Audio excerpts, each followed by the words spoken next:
Hello guys, म चाहिँ सुभाष र हजुरहरूलाई मेरो भिडियो कस्तो लाग्छ, राम्रो लागेमा एक लाइक र एउटा सेयर चाहिँ गर्न नबिर्सिनु होला ल। अब जुत्ता सुत्ता लगाएर झोला बोकेर पसमा पैसा बोकेर यहाँ रोमानियामा चाहिँ अब मार्केट जानुपर्छ, हप्तै पछि र ल्याउनुपर्छ सामान। के गर्नु, खानु परेन, खानु त पर्यो ल। अब कस्तो हुन्छ म देखाउँछु है गाइज। अब चाहिँ यसो गेटको चाबी लिनुपर्छ, चाबी लिएर ठक्कसँगले गेट खोलेर चाबी राख्दै, अर्को चाबीले खोलिसकेको रहेछ, उतै राख्दै खोलिसकेको रहेछ।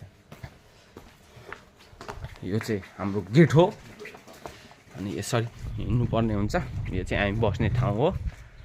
टक्क लाएर अमेरिकाको बाउ छ, मेरो डिबी पऱ्यो भने अमेरिका म जाँदैन। अमेरिकाको घर गाडी यहीँ छ, के खान अमेरिका जानु जसमा होइन र जमक। तिम्रो पहाड कहाँ अरे? पहाड मेरो भोजपुर घर हो क्या। भोजपुर चाहिँ के कोटापति भनेको नि, त फेभरेट हो नि। अनि भोजपुरको कालो बङ्गुर त वाह, खुकुरीले त इतिहास रचेको छ होइन। तर पनि अब एउटा फेरि गाडी आएर म त्यसको ल आधा कुरा भोजपुरको खुकुरीले होइन इतिहास रचेको छ क्या, बुझ्यौ नि।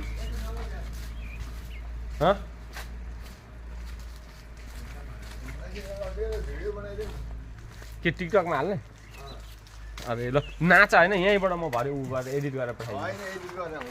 ल नाच, म पठाइदिन्छु। नाच्ने होइन, नाचेको भिडियो बनाउँदैन नि। एउटा गीतमा टिकटक बनाउनु त राम्रो खालको होइन। यो चाहिँ ब्याकग्राउन्ड हो होइन, हजुरहरूले हेर्न सक्नुहुन्छ। यहाँनिर हामीहरूले खाने साग भनेको चाहिँ लाफा साग। कहाँनिर पो थियो अघि एउटा देखाइदिनु त मलाई। ओ लाफा मोथे साग यस्तो चोरमा पाउँछ। यता घर हो, यहाँ तल चाहिँ यो हिँड्ने ठाउँ हो। अनि यहाँनिर चोरमा पाउँछ क्या। यो घाँस मिसिनले बुटुटुट पारेर काटिदिएछ क्या। थोइ यही यो अहिले मात्रै खाना पाइन्छ, पछि जाडो लागिसकेपछि चाहिँ यो खाना पाइँदैन, सबै मरुभूमि जस्तै हुन्छ यहाँ।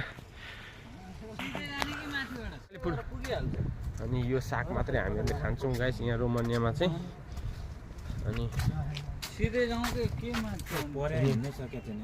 बुढो भएर क्या हिँड न, यहाँ हेर्नु यो परेवा पनि हिँड्न सकेको छैन बर बिचरा।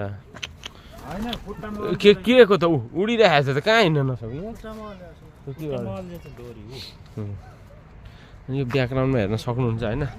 यो यहाँ चाहिँ राति झिलिमिली हुन्छ क्या, बत्तीले झिलिमिली होइन। म कुनै दिन साँझमा आएर यहाँको पनि म भ्लग बनाउँछु होइन। अनि उहाँहरू हाँसहरू त्यस्तो मजाले खेल्छ क्या। अनि यो चाहिँ हाम्रो यहाँ चाहिँ सबै क्रिस्चियनहरू हुन्छ। अनि उहाँहरूको चर्च हो, सम्मान हो, आफ्नो आफ्नो धर्म मान्नुपर्छ। किनकि धर्म विरोधी कहिले हुनु हुँदैन। अब इन्डिया र पाकिस्तान चाहिँ धर्म विरोधी हो, मोदी। त्यही भएर होइन यहाँ चाहिँ हेर्नु नि यो ओ लाभा, यो रुख त बहिष्कार जस्तो लागिरहेछ हौ म त। हेर्नु यस्तो छ, यस्तोबाट चाहिँ हामीहरू जानुपर्ने हुन्छ।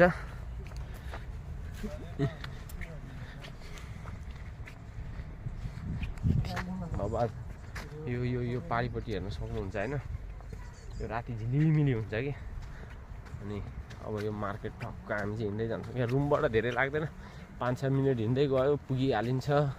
सामान किन्यो अनि ठक्क झोलामा हाल्यो, लिएर आयो। अनि यहाँनिर 10 केजी 12 केजीको चामल पनि पाइँदैन, सबै 1 केजीको चामल हुन्छ। अनि हप्तामा एकजनालाई 4 प्याकेट 3-4 प्याकेट लाग्छ। अनि एउटा त्यो यस्तो ऱ्याप गरेको हुन्छ, त्यसमा 10 प्याकेट हुन्छ। 10 प्याकेट हुन्छ, 10 केजी हुन्छ। अब धेरैजना खाँदा त 5-6वटा ल्याउनुपर्छ। अब 1-2 जना खाँदा चाहिँ 20 केजी जति ल्यायो, 2 हप्ता जति जान्छ। यस्तो छ है गाइस। नेपालबाट जति आउनुहुन्छ नि नयाँहरू, कतिलाई त थाहा छैन होइन। तर यो मेरो भिडियो हेरेर होइन, मसला जति आफूले खाने धेरै नभए पनि 1-2 केजी चाहिँ लिएर आउनु। नुनहरू सब पाउँछ है, मसला भनेको चाहिँ पाउँदैन। अनि अब जान्नुभयो भने चाहिँ हरियो सुकेको खोर्सानी किनेर पिसाएर 2 केजी जति लिएर आउनु। यहाँनिर खोर्सानी आएको 3 महिना भइसक्यो, खोर्सानी खाना पाएको छैन। अनि यहाँ पाकिस्तानी मार्केटमा पाउँछ अरे, त्यही भएर हाम्रो केटाहरू सब गइरहेको छ आज होइन। सबजना हिँडेको। अनि हजुरहरूलाई थाहा चाहिँ छैन, यो रोमानियामा आउँदाखेरि चाहिँ सबले मैले भने जति सामान लिएर आउनु होला, किनकि हामीहरू मसला मसला नपाउँदैन, पाउँछ तर 2-4 महिना मानिलिउँ कि हाम्रो शरीर हुँदैन नि त।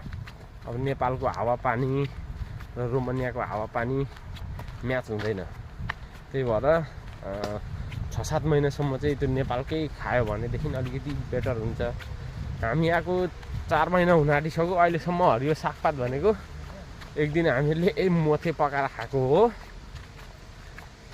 दाल, ब्रोकाउली, काउली, आलु, त्यति नै हो हामीहरूले खाने चाहिँ यहाँ रोमानियामा। अरू केही छैन, हरियो परियो केही पाउँदैन। पाउनु त पाउँछ तर कस्तो खालको पाउँछ कि कहिले नखाएको नदेखेको पाउँछ। अब सिस्नो एक दिन यहाँनिर सिस्नो खोजेर पकाएर खानुपर्ने छ। सिस्नो पाउँदो रहेछ अलिअलि ठक्कसँगले। सिस्नो खाएको टिपेको पनि भिडियो बनाउँछु म। यहाँनिर सिस्नो पनि पाउँछ। अनि अब हामी पाकिस्तानको मार्केट पुग्न आँट्यौँ। सबैजना पाकिस्तानको मार्केटमा गएर भेटौँ ल।